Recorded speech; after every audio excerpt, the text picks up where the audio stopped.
first begin by just expressing our heartfelt condolences to the family and colleagues, friends of Senator Dianne Feinstein, an icon, a giant, a legendary lioness of the United States Senate, towering public figure. So thankful for her life and her legacy, all that she did to make life better for countless individuals in her beloved state of California, all across the country, and as someone who was involved as a force for good across the world.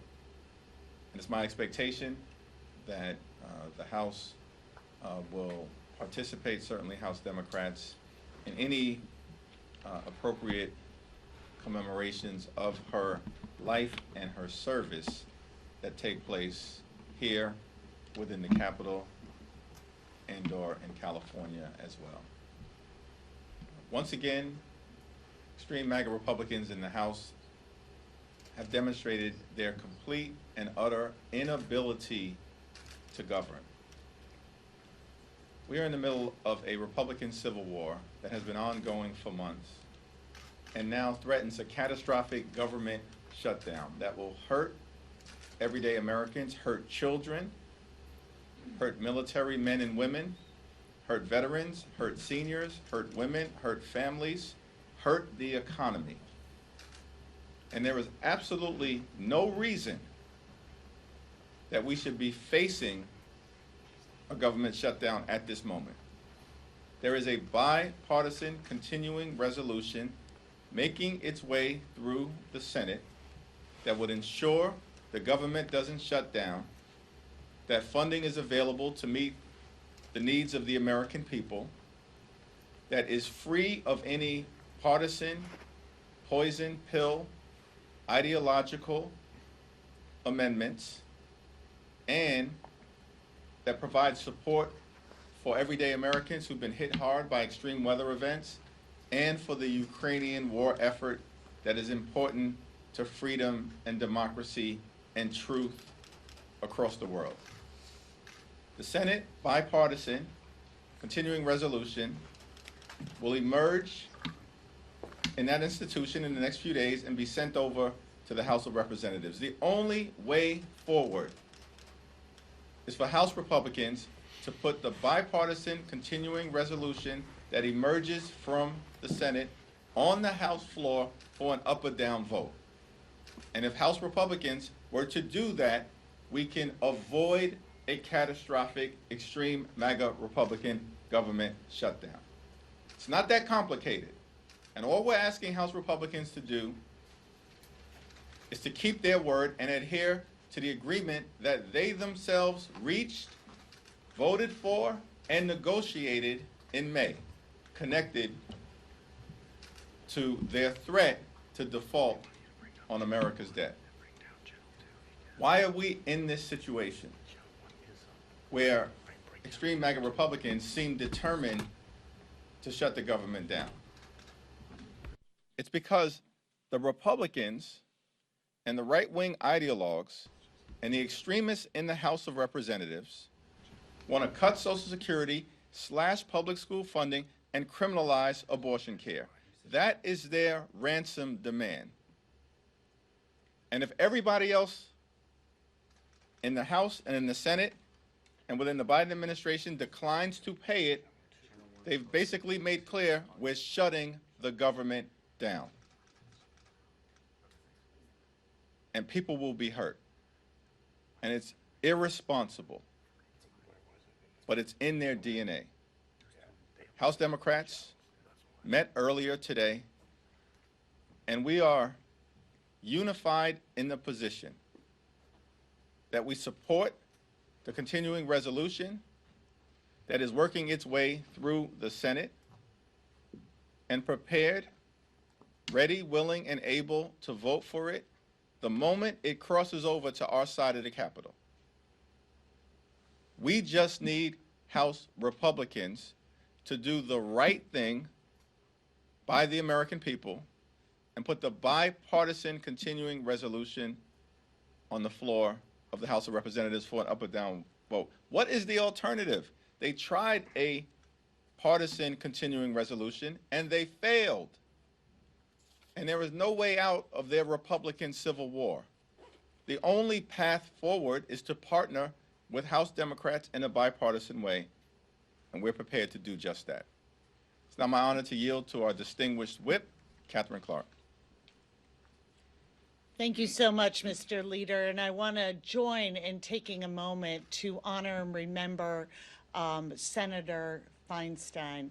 And just wanted to add to her incredible legacy is also one as a role model to women. The first woman mayor of San Francisco, part of the 1992 Year of the Woman, and someone who has really smashed ceilings, broken ground for those of us who get to follow and stand on her shoulders. And what a contrast to that legacy of service to what we're witnessing in the House today. Another wasted day on voting on an extreme right-wing bill with zero chance of becoming law. Another day of fighting among the MAGA Republicans. Another day wasted talking about deficits while failing to take up the bipartisan agreement we already entered into that would reduce the deficit by $1.5 trillion. So now, weeks after political theater, we are one day from a disastrous Republican government shutdown. So let's take a moment to talk about the people who are truly at the center of this story. It's not Speaker McCarthy, it's not Marjorie Taylor Greene, it's not Matt Gaetz. It's the service members who will work without a paycheck. It's the firefighters who will be furloughed. It's the early educators who will have to leave their classroom. It's the moms and parents who will be left scrambling for childcare. The MAGA shutdown comes down to this: House Republicans have chosen extremism over everyday people. They've chosen abortion bans over baby formula. They've chosen teacher layoffs over the well-being of our students. They've chosen cuts to Social Security, cuts to Head Start, cuts to the VA over a commitment to our continued economic recovery. The House has been hijacked by extremists obsessed with making life harder and more expensive for working people. It does not have to be this way. This impending disaster can still be averted if just a handful of Republicans would stop listening to Donald Trump, if just a few members would honor their oath of office and say enough is enough. It's not too late to work for our country and not against it. It's not too late to come back from the edge. It is not too late to pass a bipartisan continuing resolution and enact the agreement we reached and voted on back in May. But if House Republicans choose to inflict this needless pain, this needless chaos, if they choose to force the shutdown, I can tell you this: the American people know who's at fault, and they are not going to forget that this was brought to us by extremists in the House GOP. And with that, it is my pleasure to yield to our caucus chair, Pete Aguilar. Thank you, Whip Clark. I appreciate your words about our senior senator as well, and to the leader who echoes the sentiments of the Democratic caucus. I joined members of the California delegation and Senator Schumer and Leader McConnell on the Senate floor this morning. Some of the senators made tributes to Senator Feinstein, and it struck me that my senator, Alex Padilla, also recounted how Senator Feinstein was one of his first bosses in politics, and to the opportunity to get to serve alongside her. She was one of my earliest supporters, quite honestly, in California politics, and the fact that she would help out a young guy from the Inland Empire, from outside of LA, outside of San Francisco, and support me in what was a crowded primary meant a lot to me. And she talked a lot about holding up young leaders, men and women, to succeed and to follow in her footsteps. Earlier today, or just a few hours ago, the Democratic caucus met, and Leader Jeffries and Whip Clark are doing an amazing job in keeping our caucus together, talking about lowering costs, creating good paying jobs, and building safer communities. Every step of the way, House Democrats have put people over politics, and it's been impacted by extreme MAGA Republicans who continue to have the shutdown on their minds. That is their focus, that is who they are and what they believe.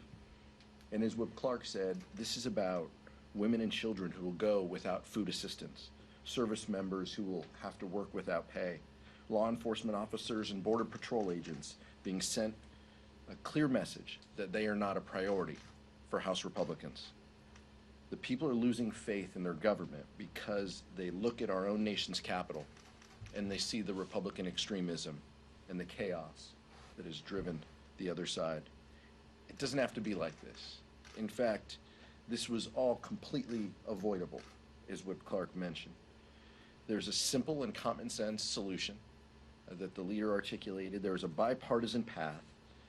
House Republicans can work with House Democrats, Senate Democrats, and Senate Republicans to do what's right on behalf of the American people. We can live up to the agreements and the discussions that we have had to work together. That is the only path out, is to have a bipartisan solution. Republicans need to work with us to end this MAGA madness. It's our only path forward. Leader Jeffries. Thank you, Chairman Aguilar. Questions? I think that one of the most likely outcomes of putting the Senate bipartisan seal on the floor is that potentially any of these 20 members, if they voted against it, could oust Speaker McCarthy from his job. Have y'all had conversations within your caucus about saving the Speaker? I know that one member of yours referenced that Whip Clark, you talked about the fact that there need to be concessions. What could those look like? I mean, what are your conversations around that? We met for about an hour and 15 minutes today. The subject did not come up, and I don't expect that it will come up because our focus right now is making sure we avoid a catastrophic shutdown that will have real, adverse, painful consequences on the American people, including making sure that children and women and infants receive food necessary, life-sustaining food necessary. That will be taken away from them. Service members will be forced to work without pay. You've got small businesses unable to receive loans necessary to continue their entrepreneurship. The consequences are endless. So, quite honestly, our focus right now is on doing everything that we can to avoid this extreme MAGA Republican shutdown. And to the extent that there will be efforts subsequent to any resolution of this as part of the ongoing Republican Civil War, we'll cross that bridge when we get to it. Has there been any back channel talk with Kevin McCarthy and Republicans about what to do, because obviously we get to this point? Any conversations? I know you talked to the Problem Solvers Caucus a few days ago about their plan, but is there anything out there that's not obvious to us right now that you can share that says that there might be a pathway out of this policy?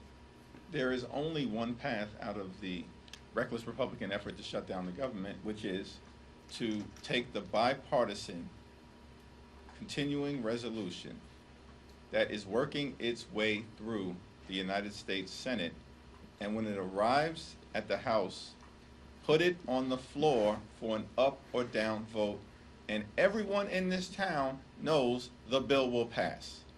And when it does, we can avoid the extreme MAGA Republican shutdown. But to be clear, no back channel talk, nothing saying Kevin McCarthy said I have to do this vote and then come back and talk. Everything that Something like that. I've said publicly, I've communicated privately to Speaker McCarthy.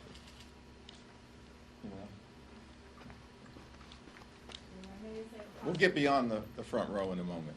Thanks, man. I know you said we'll cross bridges when it comes to it, but we're pretty much right there at the shutdown and where you're waiting for the Senate for it to go over. Did the Senate have a discharge petition come up in the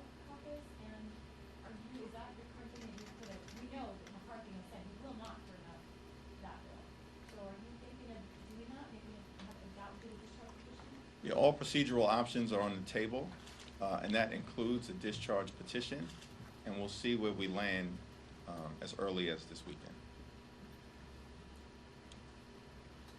Sir, you're talking about asking Republicans to keep their word. What makes you think you can still trust Speaker McCarthy after these past few weeks, after the way the appropriations process has gone? Well, House Democrats are aligned with Senate Democrats. I don't want to let Pete and Catherine weigh in on this one. House Democrats are aligned with Senate Democrats. The two of us are aligned with Senate Republicans. All of us are aligned with President Biden in sticking to the spending agreement that was reached in May as part of the resolution of the GOP manufactured default crisis. All four of those political entities, House Democrats, Senate Republicans, Senate Democrats, the Biden administration, we're all aligned. The extreme MAGA Republicans are the only ones who are on an island right now, and they can't even get their act together amongst themselves because they're in the middle of a civil war. And one group wants to be more extreme than the other group. And so even their effort to pass a continuing resolution amongst themselves failed spectacularly. So what's the only option? The only option is for House Republicans to partner with House Democrats, as well as our colleagues in the Senate who are all aligned with each other, to move a bipartisan continuing resolution to the floor so we can avoid this catastrophic shutdown.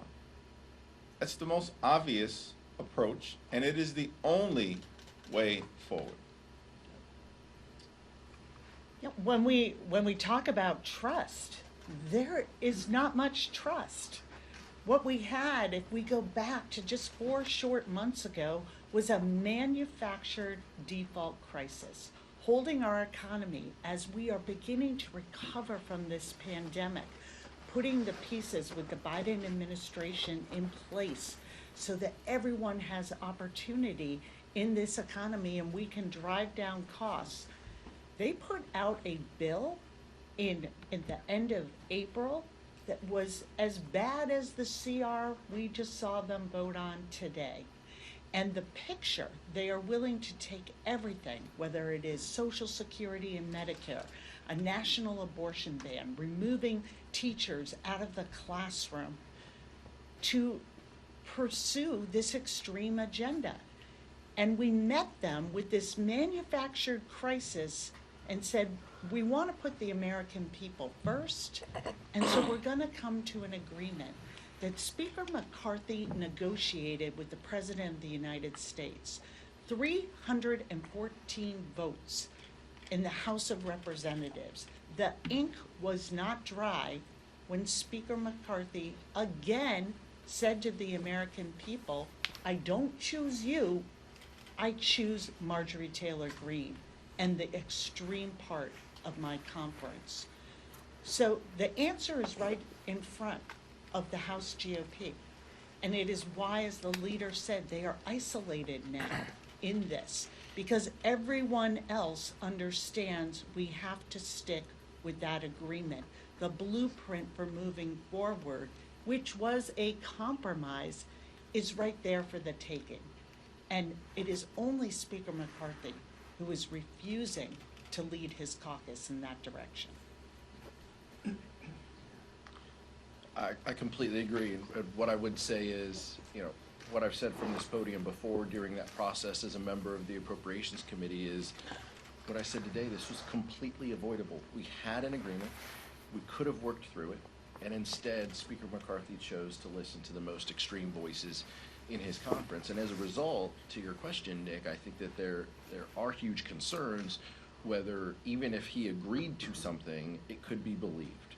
And so I think for us and our members, it's going to take a group of Republicans in order to come to the table and have an agreement. And to Lisa's question, we don't lack legislative vehicles in order to solve this crisis.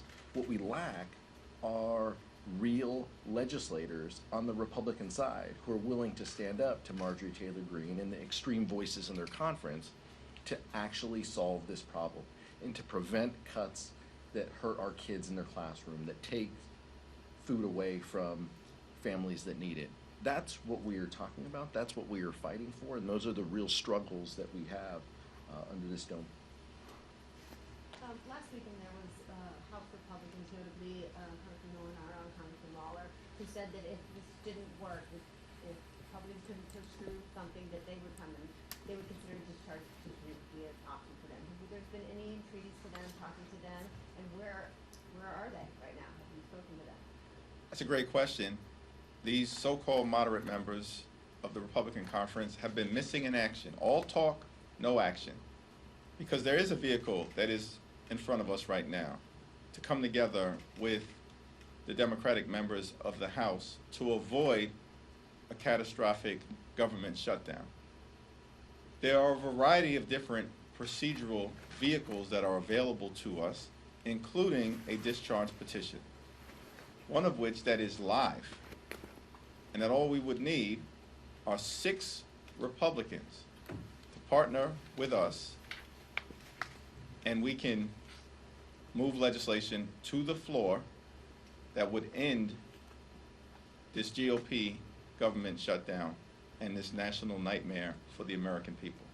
But all we've seen from the very beginning of this Congress are so-called moderate members doing their best to project reasonableness, but every opportunity they've been given to partner in a bipartisan way, they run to the extremes. Hopefully that will change in the next day or so up against a government shutdown that will hurt people in New York and all across the country. But I'm not holding my breath. Thank you, Mr. Leader. You spoke about the impact of the shutdown on the American people, but included on that group are the staff that work for you all. Can you speak to the conversations that you all are having with your team, that you're advising your members on how their guidance has come out? And can you just speak to the morale and how your teams are doing, how Democratic staff is doing right on the work of the shutdown? Well, we're very thankful for our staff. They are hardworking, they're dedicated, they're committed, and they are in the roles that they serve in for all of the right reasons. And our staff members understand that this is a moment of great challenge and crisis, and that we're working to get through it for the people that we all collectively are privileged to serve. And it's my expectation that their morale will continue to be high, because staffers on the Hill are not in this role for self-aggrandizement. They're in this role for selfless reasons to help out everyday Americans and make their life better. And in the caucus meeting that we had earlier today, the top Democrat on the House Administration Committee, Joe Morelli, did talk through a lot of the logistical dynamics of a possible shutdown. Hopefully we'll avoid that shutdown, but we're going to continue to be there for our staff in every way possible. Dylan? When's the last time you talked to the speaker about this impasse, and what did you guys say? What did you say to him? I've said to him privately everything that I've said publicly, which is the only path forward is to put the bipartisan continuing resolution that is coming out of the Senate shortly on the floor of the House for an up or down vote. Because that is the only way forward. Talked to him late last night. I expect to talk to him at some point in the next hour or so. Do you think that lawmakers should take a salary if there is a government shutdown? I think every individual member is going to have to make that decision on their own. Last time, the reason you got the debt ceiling going for the Democrats were willing to vote for the rule, which you normally don't do. If they bring up the rule again, Republicans won't vote for it. The Democrats commit to vote for the rule and bring a bipartisan bill to the floor. I mean, we're ready, willing, and able to vote substantively on legislation that would avoid a catastrophic default. In terms of the procedural mechanisms that may be available to us, we'll have to cross that bridge when we get to it. Let me yield to Catherine. Yeah, I will say about that that's another example of this isn't a typical partisan fight. This is the extreme MAGA Republicans versus the American people. And we have shown time and again, we're going to fight for them. Those are the voices that we are bringing to this situation, to this debate. And it's not about bailing out our colleagues. It's about making sure we are doing right by families at home. Last questions? Can we ask you about the flooding in New York City before? I have a non-shutdown question for Congressman Aguilar. The last committee that you served on in such a public capacity was the January 6th committee. Yesterday we did the first impeachment inquiry from your Republican colleagues. Thoughts on how that went? I think you folks have written about exactly how that went. What the public saw was an absolute, nightmare.